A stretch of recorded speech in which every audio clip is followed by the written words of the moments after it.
Hi there, this is a response to ZOMGitscri's video, Let's Make It a Religion, which I guess is just a joke, and I accept that, but I just thought it'd be interesting just to kick around some of the ideas that kind of flow out of taking that idea seriously, really. I suppose here I'm mostly thinking about David Sloane-Wilson, who's a writer I quite like. He wrote, I think, Darwin's Cathedral, and his specialism is the evolution of religion, how religions have developed through evolutionary processes. Fascinating stuff.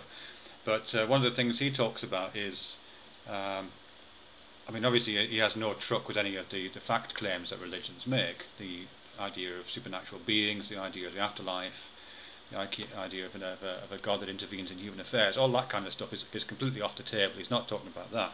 He's talking about the kind of social and cultural effects that religions had, and how, not just on groups of people but on individuals. He cites the example of two individuals or two groups squabbling over a piece of land, and if one group are completely rational and don't have this idea of religion, then they will recognise that the people that they're squabbling with have are very much like themselves, and it becomes they would like to participate in a kind of organised negotiation, whereas the other group, who are religiously motivated, let's say, or have a kind of religious mindset, are capable of seeing their opposition as monsters and as subhuman or a different kind of species or whatever, and because of that, or just not chosen ones. They're not chosen by some divine power, and so they're much more likely to engage in more ferocious activity and tend to win. So he gives a kind of evolutionary account based on that kind of logic, that in the past it's been pragmatically useful, what he calls practically realistic. It's been pragmatically useful for groups of people to adopt religion because it tends to make you a better fighter. It's kind of his logic. But he goes on to talk about what he calls stealth religions. He says that principle that we cluster around certain beliefs because they provide, historically they provide evolutionary advantage, or the kinds of clustering and the kinds of processes we go through when we get into those clusters have provided evolutionary advantage. He says we do that even when we're not talking about formal religions, the things that have metaphysical claims and divinities and deities and angels and all that kind of stuff. And he cites things like objectivism, Ayn Rand's objectivism as an example of that, which is obviously, it's an atheistic philosophy, but has all the trappings of a religion. It has all of the kinds of belief systems, the adherence to certain viewpoints, the refusal to accept difference, the kinds of respect and the kinds of obedience structures that kind of fall into that. And David Sloane-Wilson, he also cites things like feminism, some branches of feminism at least, and some branches of postmodernism, and patriotism, as again structures of organisation and belief which create certain behaviours, which legislate certain behaviours, what he calls a suite of behaviours which have evolutionary advantage. And inside those suites of behaviours, prescribed behaviours are good, prohibited behaviours are bad, there's no grey areas, it's not that kind of stuff. And I think you do see that. There's several things he says about that.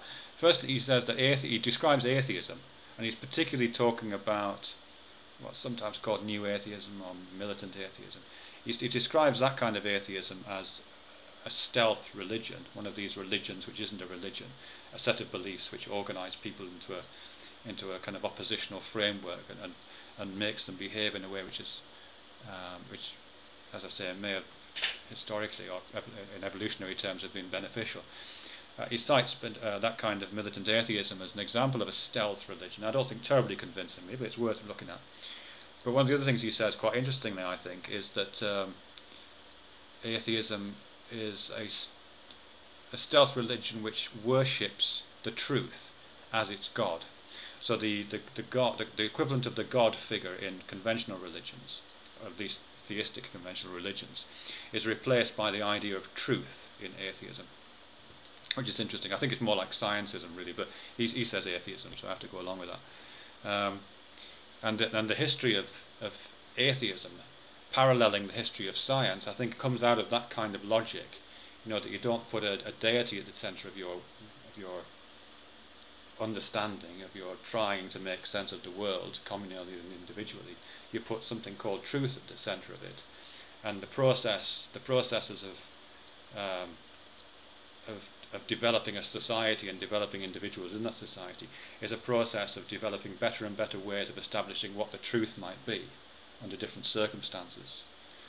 So 400 or 500 years ago, the best ways that they had at the time of establishing what truth would be something like I don't know, waiting for divine inspiration or waiting for visions. You know, is that kind of thing. And certainly, even when Isaac Newton was writing, his original writings is full of revelatory language. It's full of the language of visions and revelation and sitting quietly in contemplation and prayer. And only part of it is the language of the experiment and what we'd now call the empirical finding. He's been cited as not only the first of the scientists, but also the last of the magicians. And it's quite interesting, I think, because that's that process, and the process that we're still on now, through the advancement of all those things, is, it seems to me at least, a process of developing, I wouldn't call them rituals, but developing processes by which we might arrive at greater and greater sense of what truth might be, including questions about how we ask questions. All of this stuff is available for investigation. And the kinds of processes which Isaac Newton was involved in, and historically people have been involved in and still are involved in traditional religions.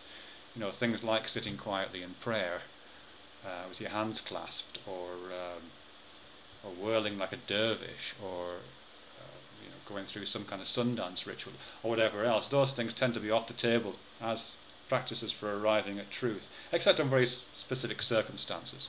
I mean, certainly contemplation and introspection has a good history in psychology, and it's still got some relationship to psychology, which perhaps even been reinvigorated with fMRI scanning to coincide with it.